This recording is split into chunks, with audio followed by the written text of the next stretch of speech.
Hello everyone, welcome to Sarji academy.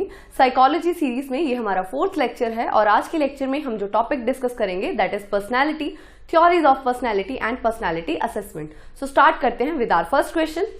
देख सकते हैं फर्स्ट क्वेश्चन है हमारे पास, which theory of personality was developed by Sigmund Freud. व्यक्तित्व का कौन सा सिद्धांत सिगमंड फ्रॉइड द्वारा विकसित किया गया था। ऑप्शन ए है साइको एनालिटिक दैट इज मनोविश्लेषणात्मक सिद्धांत। Option B is behaviouristic that is व्यवहारिक सिद्धांत। ऑप्शन सी इज मानवतावादी सिद्धांत that is humanistic and option D is psychosocial that is मनोसामाजिक सिद्धांत। सो पर्सनैलिटी की कौन सी थ्योरी है जो सिगमंड फ्रॉइड ने दी थी, that was psycho analytic theory of personality. So option A यहां पर करेक्ट हो जाएगा। याद रखिएगा जो साइको एनालिटिक थ्योरी है इसको साइकोसेक्सुअल थ्योरी भी कहा जाता है, साइकोसेक्सुअल थ्योरी। तो अगर आपसे साइकोसेक्सुअल थ्योरी ऑफ पर्सनैलिटी पूछा जाता है तो भी यही हो जाएगा। ऑन द अदर हैंड इसको साइको डायनेमिक करके भी psychodynamic psychodynamic theory of personality भी कहा जा सकता है। सो साइकोडायनेमिक, साइकोसेक्सुअल, साइको एनालिटिक ऐसा कोई भी वर्ड अगर आपको दिखता है तो आप जा सकते हैं with Sigmund Freud. So next question है हमारे पास, question number 2। According to Freud, which part of mind is composed mainly of life and death instincts? Freud के अनुसार मस्तिष्क का कौन सा भाग मुख्य रूप से जीवन और मृत्यु वृत्ति से बना है। Option A is id which is इदम। Option B is ego which is अहम। Option C is super ego that is परा अहम। Option D is none of these. तो माइंड का कौन सा पार्ट जो है that is composed of life and death instinct, तो इसका आंसर है आपके पास option number A that is id. ठीक है, तो याद रखिएगा आप यहां पर कि इड जो है हमारे पास ऑप्शन ए यहां पर करेक्ट हो जाएगा कि इड से हमारे पास जो भी लाइफ एंड डेथ इंस्टिंक्ट्स हैं, ऐसे याद रखिएगा जितनी भी हमारी डिजायर्स हैं या जिन भी, अब लाइफ और डेथ इंस्टिंक्ट्स क्या हैं, वो डिजायर्स जो हमारे सर्वाइवल या फिर हमारे डिस्ट्रक्शन को प्रमोट करें, तो ये सारे कहां से आते हैं, इड से। ऑल्सो यहां से आप याद रख सकते हैं कि लाइफ एंड डेथ इंस्टिंक्ट्स की बात किसने की है, तो that is called by Sigmund Freud. So Sigmund Freud ने 2 टाइप्स ऑफ इंस्टिंक्ट्स को डिफाइन किया है। इंस्टिंक्ट्स क्या होते हैं, इंस्टिंक्ट्स का मतलब है वृत्तियां, वो व्यवहार जो हमारे अंदर जन्मजात होते हैं। ठीक है, तो first one is life instincts, life instincts जिनको आप जीवन वृत्तियां कह सकते हैं। And other one are death instincts, death instincts.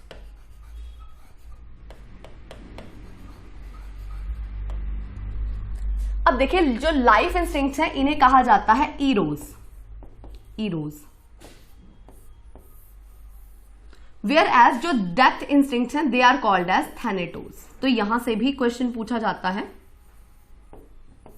कि लाइफ इंस्टिंक्ट्स को क्या कहा जाता है और डेथ इंस्टिंक्ट्स को क्या कहा जाता है। So life instincts are Eros, death instincts are Thanatos. Life instincts कौन कौन से हैं, जो भी आपके सर्वाइवल को प्रमोट करें, जैसे कि हंगर, हंगर मतलब जीवन जीने के लिए जो जो व्यवहार आप करते हैं वो आपके आ जाएंगे लाइफ इंस्टिंक्ट्स में।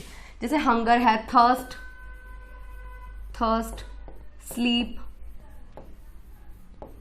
Love and belongingness etcetera. ठीक है, सेक्सुअल डिजायर्स वो भी आपके लाइफ इंस्टिंक्ट्स के अंडर ही आते हैं। सॉरी, डेथ इंस्टिंक्ट्स के अंडर कौन से आएंगे, जो भी आपके डिस्ट्रक्शन को प्रमोट करें। फॉर एग्जाम्पल जैसे कि जेलिस, जेलेसी हो गया, anger, anger, frustration, frustration, stress, frustration, stress etcetera. ऐसे कोई भी चीज जो है ये सारी की सारी आती हैं डेथ इंस्टिंक्ट्स के अंडर। जैसे मान लीजिए कि किसी को ना स्मोकिंग की हैबिट है तो वो भी किसके अंडर आएगी, डेथ इंस्टिंक्ट्स के अंडर। सो होपफुली आपको क्लियर हुआ होगा कि लाइफ और डेथ इंस्टिंक्ट्स ये किसका पार्ट है, तो ये पार्ट है इड का। Next, moving to the question number 3. Who among the following psychologists divided all the personalities into introverts and extroverts? निम्नलिखित में से किस मनोवैज्ञानिक ने व्यक्तित्व को अंतर्मुखी और बहिर्मुखी भागों में विभाजित किया है। Options are, option A is Freud, option B is Carl Jung, option C is Adler, option D is Erikson. तो यहां से आप याद रखिएगा कि इंट्रोवर्ट और एक्सट्रोवर्ट पर्सनैलिटी को डिफाइन किया है कार्ल जंग ने।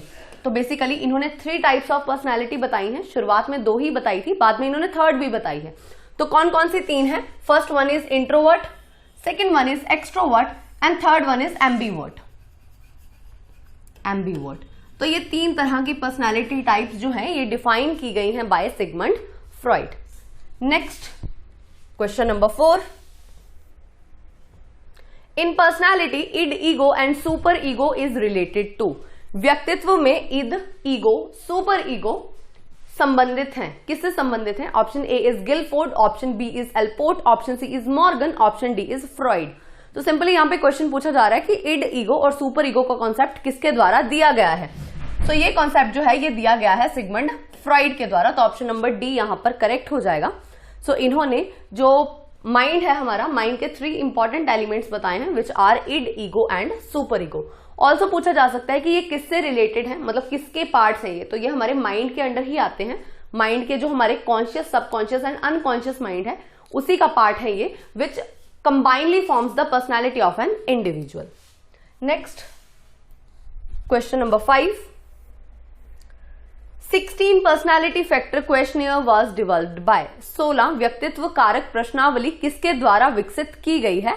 Option A is R B Cattell, option B is Allport, option C is Carl Rogers, option D is Morgan. तो ये क्वेश्चन काफी बार एग्जाम में पूछा जाता है कि 16 पर्सनैलिटी फैक्टर्स का कॉन्सेप्ट जो है वो किसने दिया है, ये किससे रिलेटेड है। तो पहली बात तो 16 पर्सनैलिटी फैक्टर को, जो आपके 16 पर्सनैलिटी फैक्टर्स है ना, इनको 16 PF करके भी लिखा जाता है। सो कई बार पूरा नाम ना लिख के वो सिंपल पूछ लेते हैं कि 16 PF किससे रिलेटेड है? That is related to the personality factors, जिसको आप व्यक्तित्व कारक कह सकते हैं। सेकेंड वन कि ये दिया किसने है? तो ये दिए हैं आरबी कैटल ने। ठीक है, सो आरबी कैटल ने 16 पर्सनैलिटी फैक्टर्स का कॉन्सेप्ट दिया है। Next question number 6। Thematic apperception test was developed by. Thematic apperception test किसके द्वारा विकसित किया गया था? Option A is Morgan and Murray, option D is McKinley, option C is Allport, option D is Hathaway. So thematic appreciation test जो है ये दिया है डी मॉर्गन एंड मुरे ने। तो ऑप्शन नंबर ए यहां पर करेक्ट हो जाएगा। अब देखिए ये क्वेश्चन जो है ये पर्सनैलिटी असेसमेंट में से है। पर्सनैलिटी असेसमेंट के बेसिकली 3 टेस्ट होते हैं, आप कह सकते हैं, जिसमें पहला आ जाएगा सब्जेक्टिव टेस्ट, सब्जेक्टिव टेस्ट। दूसरे होते हैं ऑब्जेक्टिव टेस्ट।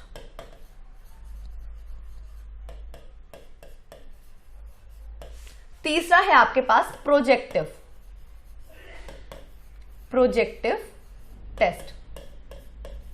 सो यहां पे ये जो आपका थीमेटिक एप्रिसिएशन टेस्ट है, it is an example of projective test. ठीक है, ये आप देख लीजिएगा ये किसका एग्जाम्पल है? ये एग्जाम्पल है आपके पास प्रोजेक्टिव टेस्ट का। ऑल्सो इस थीमेटिक एप्रिसिएशन टेस्ट में क्या है आपके पास? टोटल ऑफ 30 कार्ड्स होते हैं। टोटल ऑफ 30 कार्ड्स का इसमें इस्तेमाल किया जाता है टैट में, जिसमें से 10 कार्ड्स जो हैं ये होते हैं फीमेल्स के लिए, फीमेल्स की पर्सनालिटी को चेक करने के लिए। 10 cards for mails, 10 cards for mails and other 10 for both. तो फ्रॉम दिस मेथड अगर आपको किसी की पर्सनैलिटी को चेक करना है तो एक समय पे उन्हें 20 कार्ड्स प्रेजेंट किए जाते हैं। जैसे मान लीजिए किसी फीमेल की पर्सनैलिटी को चेक करना है तो 10 कार्ड्स वो प्रेजेंट किए जाएंगे जो कि फीमेल्स के लिए हैं एंड अदर 10 वो वाले जो दोनों के लिए हैं। सो सिंपली आप याद रखिएगा कि थीमेटिक एप्रिसिएशन टेस्ट, फर्स्टली तो ये पर्सनैलिटी असेसमेंट का टेस्ट है। सेकेंडली ये कौन सी अप्रोच के अंडर है? तो it comes under projective techniques. Third one कि इसमें कितने कार्ड्स हैं टोटल ऑफ, तो it consist of total of 30 cards और 30 कार्ड्स में हमारे पास 10 जो हैं वो फीमेल के लिए हैं, 10 मेल के लिए हैं एंड अदर 10 फॉर बोथ। ठीक है, इतना सा आप याद रखिएगा यहां से। Next question number 7। According to Freud, displacement, sublimation, projection all are types of. Freud के अनुसार विस्थापन, उर्ध्वपातन, प्रक्षेपण ये सभी प्रकार हैं। Option A is psychosocial stage of development, that is विकास के मनोसामाजिक चरण के। Option B is defence mechanism, रक्षा तंत्र के। Option C is psychosexual stage of development, that is विकास की मनोलैंगिक अवस्था के। Option D is neurotic need, that is विक्षिप्त आवश्यकता के। सो आपको बताना है कि जो 3 हमारे पास दी रखी है, that is displacement, sublimation and projection, ये किसके टाइप्स है? So these all are types of defence mechanism, रक्षा तंत्र। ठीक है, तो ये आप याद रखिएगा, ये रक्षा तंत्र के हैं। डिफेंस मैकेनिज्म्स का कॉन्सेप्ट किसने दिया है? यहां से 1-2 क्वेश्चन जो डायरेक्टली पूछे जाते हैं। सबसे पहले तो कॉन्सेप्ट किसने दिया है डिफेंस मैकेनिज्म का? कॉन्सेप्ट ऑफ डिफेंस मैकेनिज्म,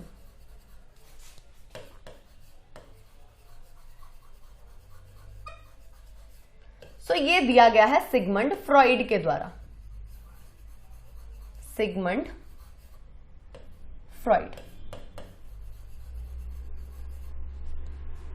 अब देखिए डिफेंस मैकेनिज्म होता क्या है, तो अगर हम थोड़ा सा स्टडी करें, वी नो दैट हमारे पास सिगमंड फ्रॉइड ने id, ego and super ego का कॉन्सेप्ट दिया है ना।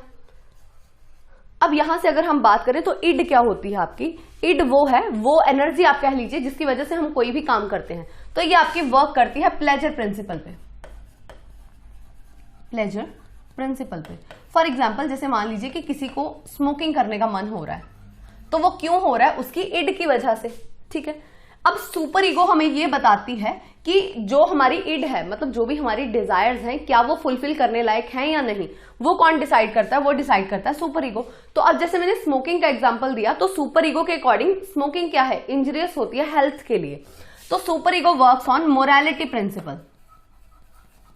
Morality principal.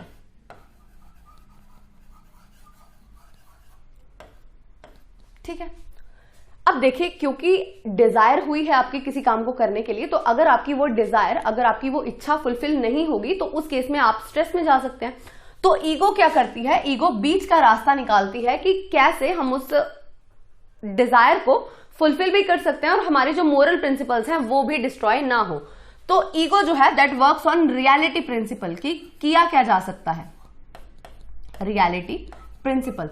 तो एक तो ये क्वेश्चन फ्रीक्वेंटली यहां से पूछा जाता है, तो ये आप याद रखिएगा कि id works on pleasure principle, ego works on reality principle and super ego works on morality principle. अब देखिए ऐसे मानिए कि किसी भी इच्छा को ना पूरा करने के लिए ईगो रास्ता निकालती है। अब जब कभी ईगो रास्ता ना निकाल पाए बीच का हमारी इड को सेटिस्फाई करने के लिए, उस टाइम पे हमारे माइंड के द्वारा या ईगो के द्वारा आप कह लीजिए डिफेंस मैकेनिज्म्स का इस्तेमाल किया जाता है। डिफेंस मैकेनिज्म्स, दैट इज रक्षा तंत्र। ठीक है, तो डिफेंस मैकेनिज्म्स का यूज किया जाता है उस टाइम पे ईगो के द्वारा। तो फर्स्ट क्वेश्चन तो यही है कि डिफेंस मैकेनिज्म्स को कौन जनरेट करता है? तो generated by ego. Id, ego, super ego में से ईगो जो है, ईगो के द्वारा डिफेंस मैकेनिज्म का इस्तेमाल किया जाता है। और ये क्या होते हैं? ये वो सारी टेक्निक्स हैं, ये वो सारी स्ट्रेटेजीज हैं जिनका हम इस्तेमाल करते हैं स्ट्रेस से बचने के लिए। ठीक है, अपने आप को स्ट्रेस से बचाने के लिए हम जो युक्तियां लगाते हैं that is called as a defence mechanism. अब यहाँ पे डिस्प्लेसमेंट क्या होता है? डिस्प्लेसमेंट का मतलब होता है एक जगह की फीलिंग्स को दूसरी जगह डिस्प्लेस कर देना। फॉर एग्जाम्पल जैसे कि मान लीजिए कि कोई इंप्लॉय है, अगर उसको अपने बॉस से डांट पड़ी है, तो अब वो बॉस को तो डांट नहीं सकता, तो वो घर जाके अपने फैमिली मेंबर्स को डांटेगा। ऐसे ही भाई बहन लड़ते हैं, मतलब किसी एक का गुस्सा दूसरे पे निकालना, समवट लाइक दैट, ऐसे आप कह सकते हैं डिस्प्लेसमेंट को। सब्लिमेशन का मतलब क्या होता है? एक जगह की एनर्जी को, मतलब जो कि सोशली अनएक्सेप्टेबल हमारी डिजायर्स होती हैं, उनको सोशली एक्सेप्टेबल फॉर्म में किसी दूसरी जगह बताना। Last one is projection. Projection का मतलब होता है थोपना। तो सिंपली आप याद रखिएगा कि ये किसके टाइप्स हैं? ये टाइप्स हैं डिफेंस मैकेनिज्म्स के, और डिफेंस मैकेनिज्म्स में से क्वेश्चन पूछा जाता है, तो आप इस टॉपिक को अच्छे से कर लीजिएगा।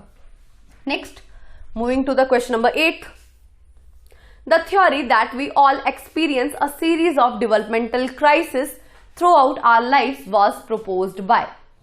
यह सिद्धांत कि हम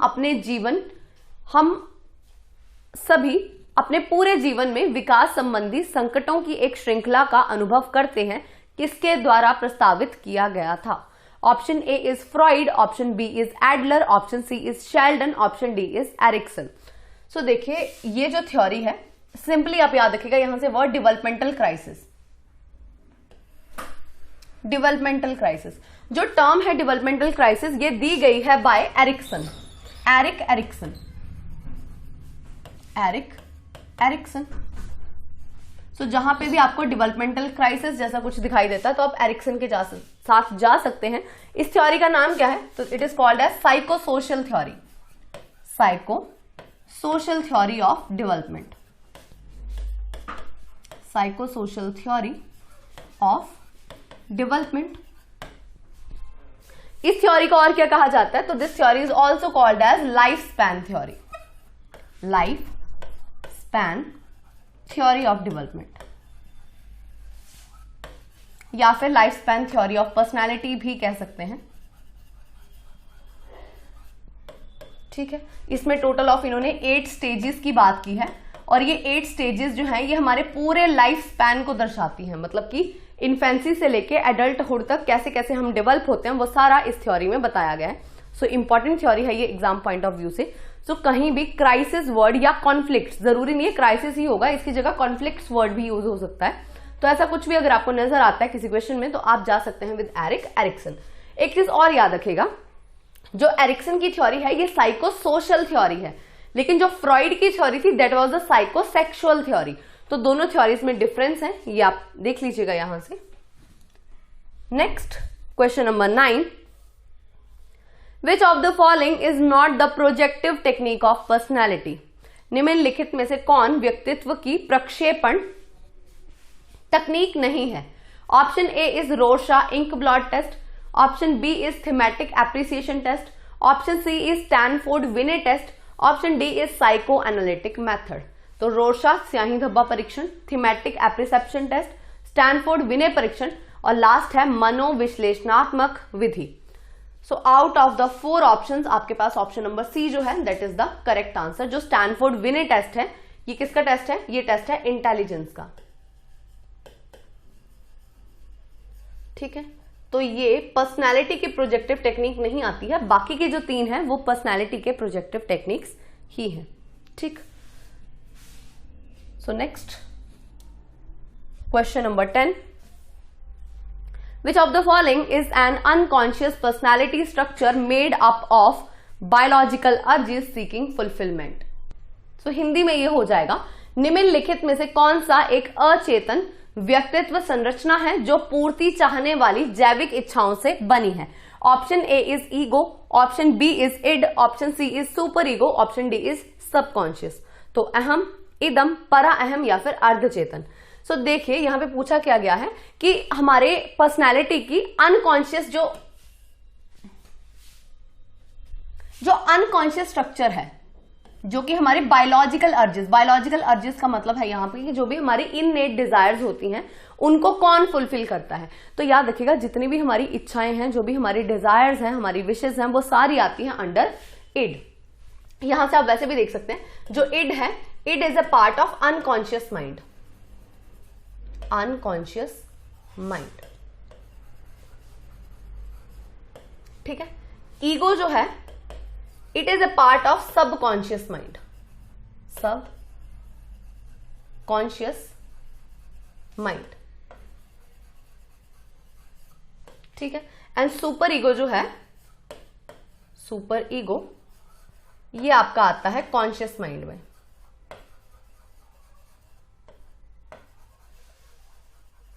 ठीक है, तो कभी भी आपसे अनकॉन्शियस डिजायर्स की बात की जाए तो वो किसके अंडर आएंगी? वो आएंगी इड के under. Next question number 11, Eysenck was dash psychologist. Eysenck एक डैश मनोवैज्ञानिक थे, एंड अमेरिकन तो अमेरिकी मनोवैज्ञानिक थे, जर्मन थे, ब्रिटिश थे, या फिर इनमें से कोई नहीं। सो इसका आंसर है ऑप्शन नंबर सी। तो इस तरह के क्वेश्चंस भी आप देख लीजिएगा, कई बार पूछ लिया जाता है कि कोई पर्टिकुलर साइकोलॉजिस्ट कौन सी मतलब कंट्री को बिलोंग करता है। तो इस हिसाब से आइजेंक जो है हमारे पास ये एक ब्रिटिश साइकोलॉजिस्ट है। आइजेंक ने भी एक थ्योरी दी है पर्सनालिटी की which is called as type cum trait approach, type cum trait approach.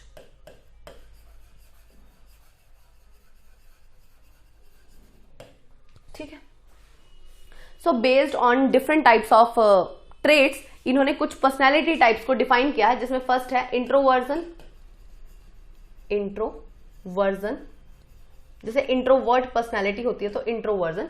Second one is extroversion, extroversion.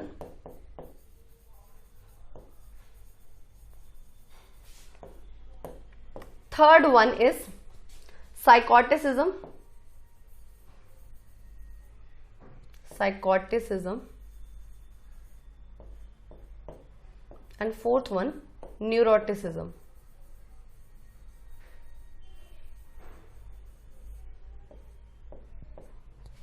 ठीक है, तो ये कुछ 4 पर्सनालिटी टाइप्स हैं जो कि आइजेंक के द्वारा दी गई हैं. Next question number 12. So question number 12 क्या है? One student comes back home after having scolded by his teacher, starts quarrelling with his siblings on any pretext. This is called. जब कोई छात्र अपने शिक्षक से डांट खाकर घर वापस आता है तो वह किसी भी बहाने से अपने भाई बहनों के साथ झगड़ा करने लगता है, यह कहलाता है. Option A is displacement, option B is regression, option C is aggression, option D is all of these. तो विस्थापन, प्रतिगमन, अतिक्रमण या फिर उपरोक्त सभी. तो सबसे पहली बात तो ये क्वेश्चन क्या है? ये क्वेश्चन है आपका डिफेंस मैकेनिज्म से. हमने अभी पीछे डिफेंस मैकेनिज्म की बात की थी.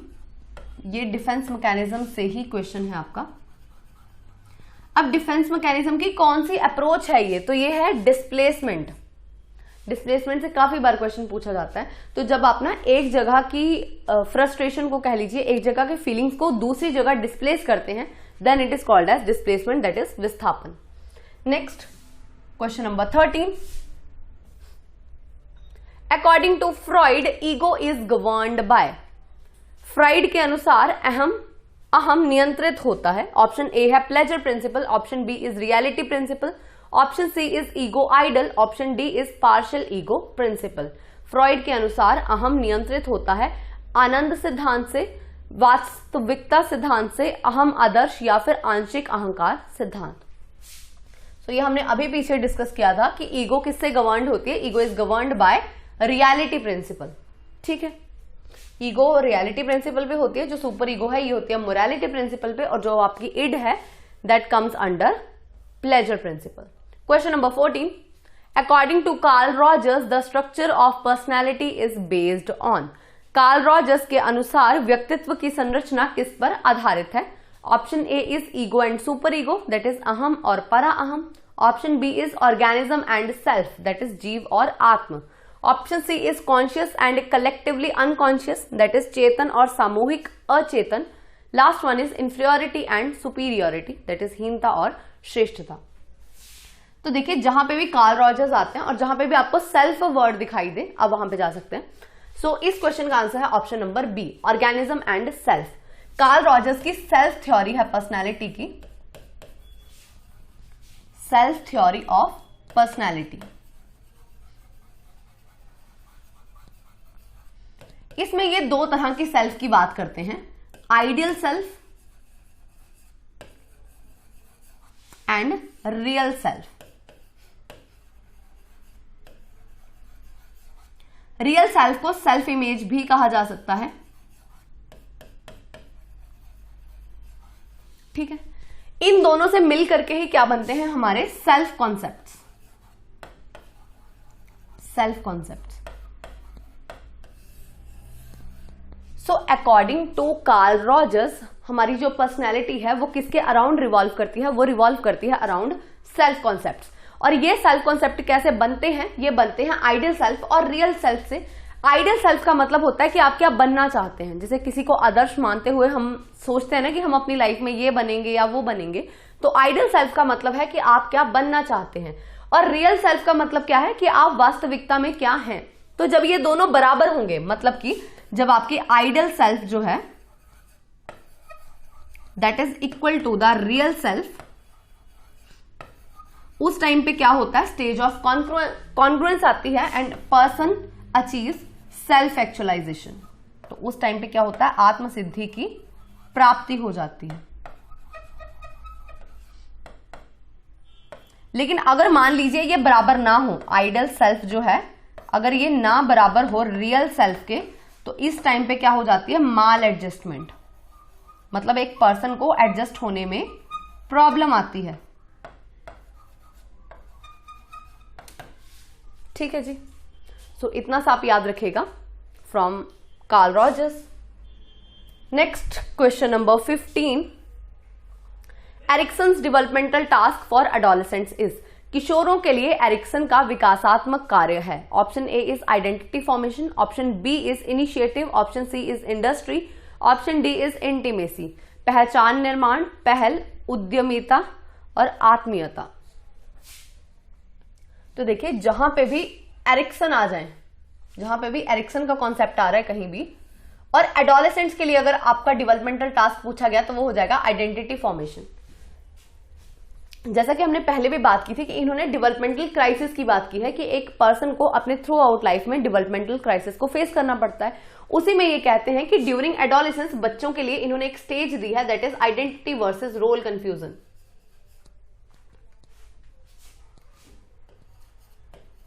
Identity versus role versus role confusion. तो पहचान बनाम पहचान भ्रांति। अब यहां पे ये कहते हैं कि ये स्टेज होती है आइडेंटिटी फॉर्मेशन की, आइडेंटिटी फॉर्मेशन की या फिर आइडेंटिटी क्राइसिस की। बेसिकली ये स्टेज आती है आपकी 12 से 19 साल तक। तो जो एरिक्सन की हमने 8 स्टेजेस की बात की थी कि उन्होंने 8 स्टेजेस दिए हैं, उसी में ये एक स्टेज है 12 साल से लेकर के 19 साल तक।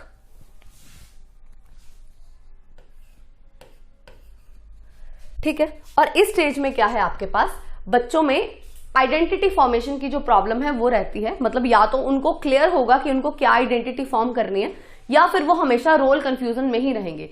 तो अगर तो उन्हें अपनी आइडेंटिटी क्लियर है तो उस केस में वो फिडेलिटी के साथ, मतलब कि निष्ठा के साथ उसकी ओर काम करेंगे, और अगर उनको क्लियर नहीं होगा तो फिर वो भ्रांति में ही रह जाएंगे कि उन्हें अपने जीवन में क्या करना है। So based on that question number 15 का करेक्ट आंसर हो जाएगा आइडेंटिटी फॉर्मेशन। ऑल्सो याद रखिएगा जो आइडेंटिटी क्राइसिस टर्म है ये किसने दी है, तो ये भी दी गई है by Erik Erikson.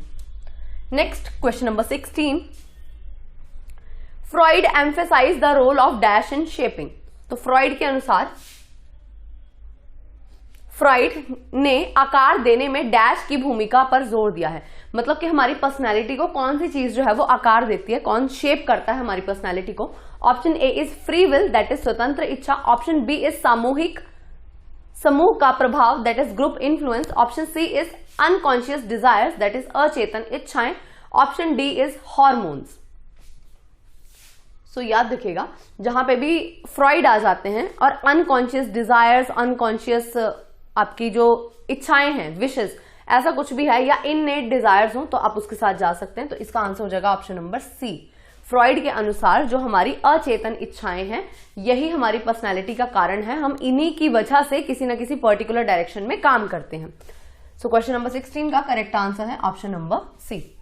Next question number 17, dash defined personality as the dynamic organisation within the individual of those psychophysical systems that determine his unique adjustment to his environment।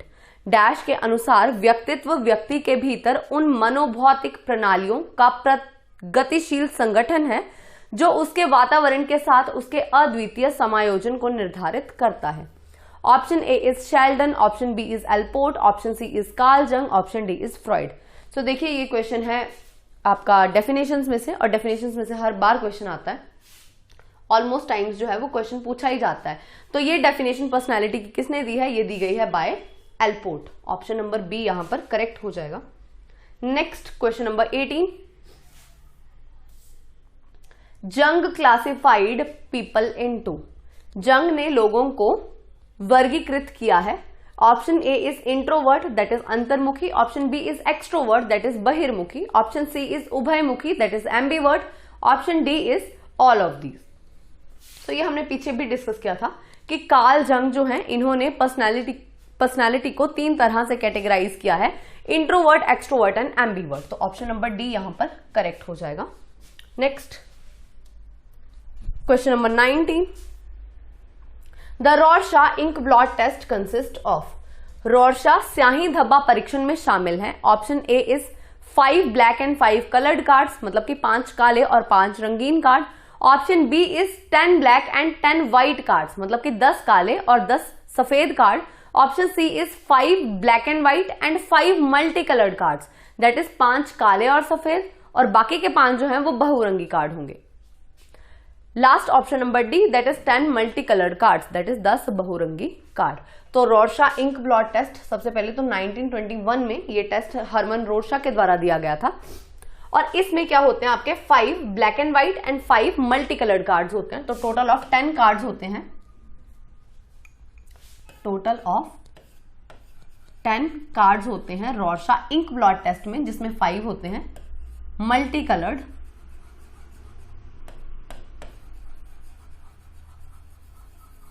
And बाकी के जो 5 होते हैं ये होते हैं black and white.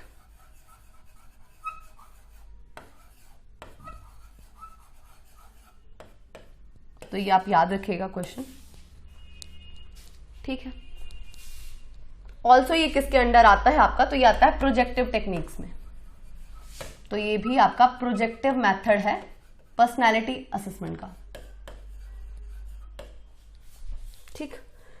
Next question number 20, endomorphic, mesomorphic and ectomorphic, it's ecto, ECTO। Endomorphic, mesomorphic and ectomorphic are related to. Endomorphic, mesomorphic और ectomorphic संबंधित हैं। Option A is Hippocrates classification of personality, that is Hippocrates के व्यक्तित्व वर्गीकरण से। Option B is Kretschmer's classification of personality. Option C is Sheldon's classification of personality. Option D is Spranger's classification of personality. तो देखिए ये जितने भी नाम यहाँ पे लिखे गए हैं इन सभी ने टाइप्स ऑफ पर्सनैलिटी को डिफाइन किया है। उसमें से आपको ये बताना है कि एंडोमॉर्फिक, मेसोमॉर्फिक और एक्टोमॉर्फिक ये किसके द्वारा पर्सनैलिटी टाइप्स दिए गए हैं। सो क्वेश्चन नंबर जो 20 है इसका करेक्ट आंसर है शेल्डन। शेल्डन के द्वारा पर्सनैलिटी को 3 तरह से कैटेगराइज किया गया है, एंडोमॉर्फिक, मीजोमॉर्फिक एंड एक्टोमॉर्फिक में। और ऑल्सो ये आपके सारे लाइक फिजिकल आपके जो स्ट्रक्चर्स होते हैं उन पे बेस्ड है। तो यहां से एक क्वेश्चन ऐसे भी एग्जाम में पूछा गया है कि किसने शारीरिक संरचना के अनुसार जो पर्सनैलिटी है, व्यक्तित्व को क्लासिफाई किया है, तो वो किया है शेल्डन ने। नेक्स्ट देख सकते हैं question number 21, Which method of personality assessment attempts to tell the unconscious wishes and ideas? तो हमारी जो अचेतन इच्छाएं हैं उनको व्यक्तित्व मूल्यांकन की कौन सी विधि द्वारा बताने का प्रयास किया जाता है। तो हिंदी में देख सकते हैं क्वेश्चन क्या है आपके पास, व्यक्तित्व मूल्यांकन की कौन सी विधि अचेतन इच्छाओं और विचारों को बताने का प्रयास करती है। Option A is projective test, option B is interviews, option C is objective test, option D is none of these. So Hindi में ऑप्शंस हो जाएंगे प्रक्षेप्य परीक्षण, साक्षात्कार, वस्तुनिष्ठ परीक्षण या फिर इनमें से कोई नहीं। सो देखिए जो भी हमारी अनकॉन्शियस विशेस या डिजायर्स होती हैं इनको by the use of projective techniques बताने का प्रयास किया जाता है। तो जो भी प्रोजेक्टिव मेथड्स हैं जैसे कि रॉर्शा इंक ब्लॉट टेस्ट है या फिर थीमेटिक एप्रिसिएशन टेस्ट है, चिल्ड्रन एप्रिसेप्शन टेस्ट है, ये सारे के सारे आपके आते हैं under projective techniques. Next question number 22, how many types of personality are mentioned by Kretschmer. Kretschmer के द्वारा पर्सनैलिटी के व्यक्तित्व के कितने प्रकारों का उल्लेख किया गया है। Option A is 4, option B is 2, option C is 3, option D is 5। तो इसका आंसर हो जाएगा ए, दैट इज 4। देखिए क्रैशमर ने 4 टाइप्स ऑफ पर्सनैलिटी को डिफाइन किया है, जिसमें है आपके पास first one is your pyknic, second one is your athletic, third one is asthenic, fourth one is your dysplastic.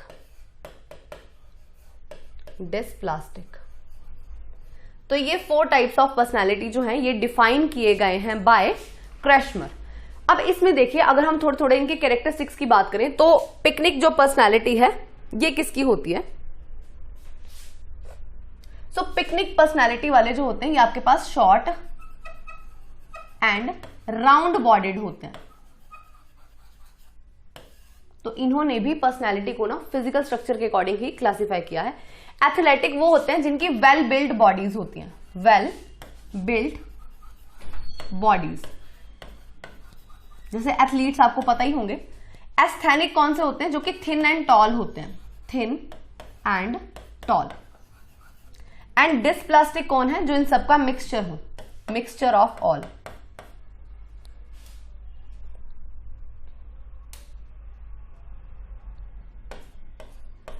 Mixture of all. यहीं से ना आप, हमने जो पीछे शेल्डन वाली बात की थी वो भी देख सकते हैं। तो शेल्डन ने आपके पास कौन से दी हैं? Endomorphic, endomorphic, mesomorphic and ectomorphic.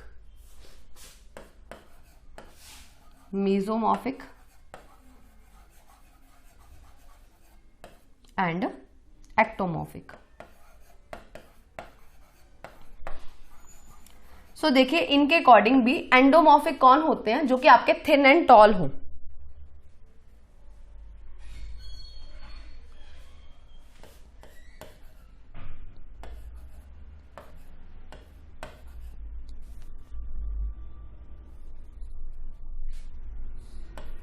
Thin and toll, ये आपके हो जाएंगे एंडोमॉर्फिक। मीजोमॉर्फिक कौन से होते हैं? जो कि मस्कुलर बॉडीज होती हैं, जिनकी muscular bodies. And last goes with the ectomorphic. तो एक्टोमॉर्फिक कौन से? सॉरी ये गलत लिख दिया। जो थिन एंड टॉल हैं आपके, ये आपके आएंगे एक्टो में। एक्टो वाले होते हैं थिन एंड टॉल। जो एंडोमॉर्फिक होते हैं ये आपके होते हैं short and round bodied, short and round bodied. ठीक है, तो गोलू मोलू टाइप्स आप कह सकते हैं, छोटे छोटे से, वो आपके होते हैं एंडोमॉर्फिक, जिनको शेल्डन की टर्म्स में एंडोमॉर्फिक कहा जाएगा और क्रैशमर की टर्म्स में पिकनिक। ऐसे ही मीजोमॉर्फिक जिनकी proper well build muscular bodies होती हैं, एंड एक्टोमॉर्फिक होते हैं जो कि थिन एंड टॉल हो। Same goes with the Kretschmer. तो ये वाली जो क्लासिफिकेशन है आपकी, ये किसकी है? क्रैशमर की। और ये जो हमने 3 बात की, ये किसकी दी गई है? ये दी गई है शेल्डन के द्वारा। तो ये बेसिक सा डिस्कस कर लिया हमने यहाँ पे, बाकी आप इसको अच्छे से कर लीजिएगा, क्वेश्चन पूछे जाते हैं यहां से। Next question number 23। According to psycho analysis behaviour originates from. मनोविश्लेषणवाद के अनुसार व्यवहार की उत्पत्ति होती है। Option A is unconscious tendencies, option B is environment, option C is learning, option D is self.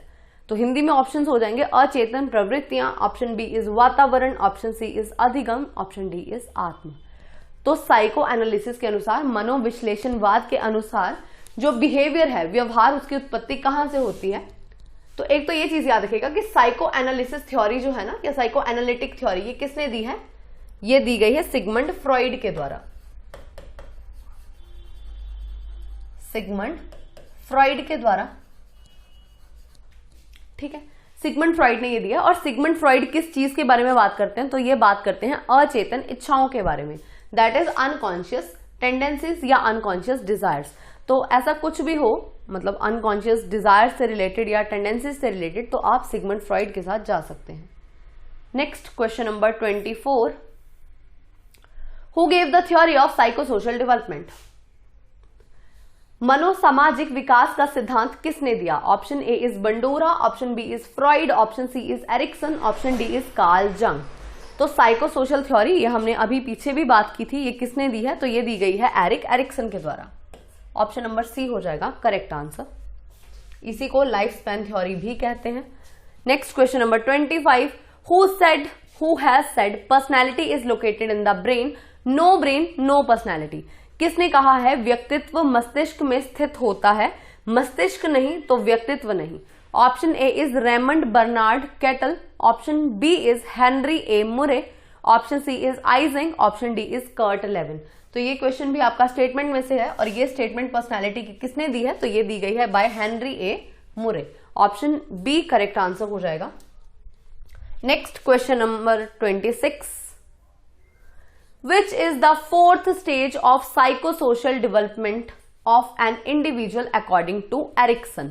तो आपको बताना है एरिक्सन की जो थ्योरी है उसमें चौथी जो स्टेज है, चौथी अवस्था कौन सी है? Option A is intimacy versus isolation, option B is identity versus role confusion, option C is industry versus inferiority, option D is generativity versus stagnation. So Hindi में ये ऑप्शंस हो जाएंगे प्रगाढ़ता बनाम अलगाव, ऑप्शन बी इज पहचान बनाम भूमिका भ्रांति, ऑप्शन सी इज परिश्रम बनाम हीनता, ऑप्शन डी इज उत्पादनशीलता बनाम स्थिरता। सो देखिए यहां पे जो फोर्थ स्टेज है वो आपकी कौन सी हो जाएगी, that is industry versus inferiority. अगर हम थोड़े सीक्वेंस की बात करें यहाँ पे मेनली हमें जो फर्स्ट 5 स्टेजेस हैं वही याद रखनी है, वही इंपॉर्टेंट है, क्योंकि चाइल्ड डेवलपमेंट एंड साइकोलॉजी है तो पहली 5 स्टेजेस चाइल्ड डेवलपमेंट की हैं और बाकी की जो 3 हैं वो आती हैं ह्यूमन डेवलपमेंट के अंदर। तो सबसे पहली जो स्टेज है that is trust versus mistrust, trust versus mistrust.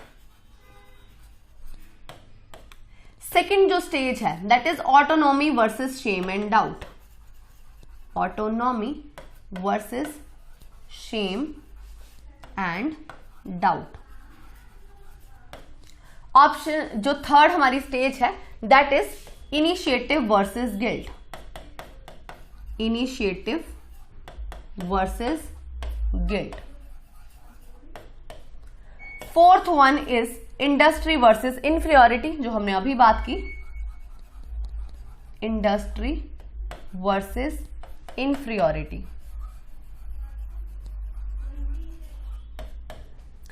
Fifth one is identity versus role confusion, identity versus role confusion. तो जो हमने आइडेंटिटी फॉर्मेशन की बात की थी वो इसी के अंडर आती है, ठीक है। इसके अलावा 6th आपके पास हो जाती है ये वाली इंटीमेसी वर्सेस आइसोलेशन, 7th वाली हो जाती है जनरेटिविटी वर्सेस स्टैग्नेशन और 8th हो जाती है ego integrity versus ego integrity versus, जो 8th स्टेज है वो मैं यहां लिख देती हूं, ego integrity versus disappear, ego integrity versus disappear. तो एक बार से आप इस थ्योरी को इंपॉर्टेंटली कर लीजिएगा, काफी इंपॉर्टेंट थ्योरी है, काफी बार एग्जाम में क्वेश्चन यहां से पूछा जाता है। Next question number 27, which of the following is not a stage of psychosexual development as given by Freud. Freud द्वारा दिए गए मनोलैंगिक विकास की एक अवस्था निम्नांकित में से कौन सी नहीं है। Option A is oral stage that is मुखीय अवस्था, option B is anal stage that is गुदा अवस्था, option C is latency stage that is गुप्त अवस्था and option D is iconic stage that is iconic अवस्था। So out of the 4 given options जो psychosexual development theory है इसकी stage iconic नहीं है। तो इन्होंने 5 स्टेजेस दी हैं, कौन कौन सी हैं, oral, first one is oral, second one is anal, third one is latency,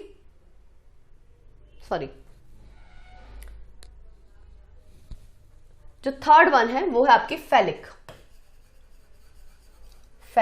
ये थर्ड स्टेज है। Fourth one is latency and fifth one is genitals.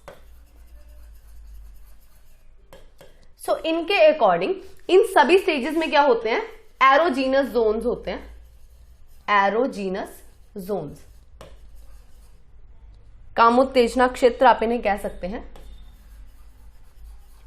और इन्हीं क्षेत्रों में हमारी जो एनर्जीज हैं वो लाई करते हैं। ये काफी ज्यादा डिटेल्ड थ्योरीज हैं तो आप इन्हें अच्छे से कर लीजिएगा। फेलिक स्टेज में ही इन्होंने ऑडिपस और इलेक्ट्रा कॉन्सेप्ट की बात की है, ऑडिपस एंड इलेक्ट्रा, ठीक है।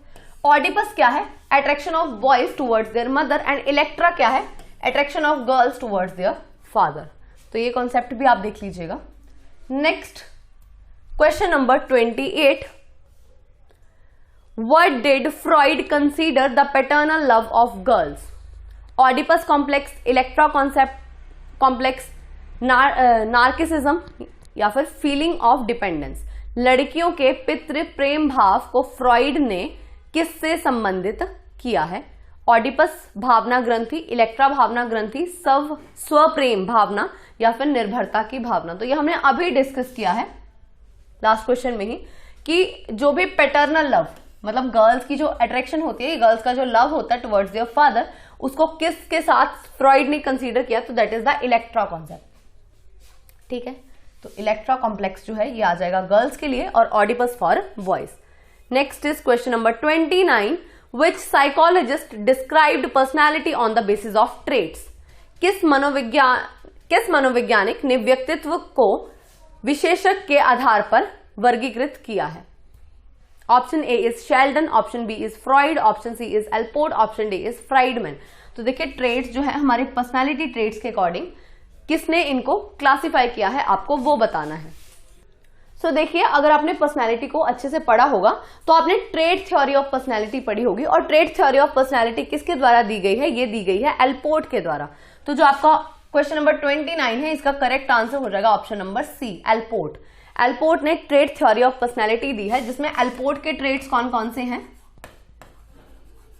एल्पोर्ट ट्रेट्स ये है cardinal traits, central and secondary traits. ठीक है, कार्डिनल ट्रेट्स कौन से होते हैं, जो मोस्ट डोमिनेटिंग ट्रेट्स हो, मतलब ऐसे एक या दो गुण जो कि आपकी पूरी पर्सनालिटी को डिफाइन कर दें। सेंट्रल ट्रेट्स जो कि हमारे व्यवहार का सेंट्रल मतलब एक सेंट्रल पार्ट प्ले करते हैं, और सेकेंडरी वो गुण जो कभी कभी दिखाई देते हो। ठीक है, तो ये 3 ट्रेट्स हैं जो कि डिफाइन किए हैं एल्पोर्ट ने। Next and last question for today, that is question number 30। Erikson coined the term. Erikson ने किस शब्द का प्रतिपादन किया है, तो आपको बताना है। Options are, option number A is extrovert, that is बहिर्मुखी। Option B is Oedipus complex, that is इसको ऑडिपस कॉम्प्लेक्स ही कहेंगे। Option C is identity crisis, that is पहचान का संकट। Option D is self fulfilling prophecy, that is स्वपूर्ति की भविष्यवाणी। तो क्वेश्चन नंबर 30 का जो करेक्ट आंसर है that is the option number C, identity crisis. तो ये हमने पहले भी डिस्कस किया था कि टर्म आइडेंटिटी क्राइसिस जो है ये किसके द्वारा कॉइन की गई है, ये कॉइन की गई है एरिक्सन के द्वारा। He was the first one जिन्होंने ये बताया था कि जो एडोलेसेंट्स होते हैं, जो किशोर होते हैं, उन्हें पहचान निर्माण का संकट जो है वो उसको फील करते हैं। सो ये कुछ क्वेश्चंस हैं पर्सनालिटी के। आई होप आपको ये समझ आए होंगे। काफी ज्यादा डिटेल्ड टॉपिक है पर्सनालिटी, आप इसे अच्छे से कर लीजिएगा क्योंकि यहां से हर बार क्वेश्चन एग्जाम में पूछे जाते हैं। सो आज के लिए इतना ही, बाकी हम मिलेंगे in the next lecture with the next topic. Thank you.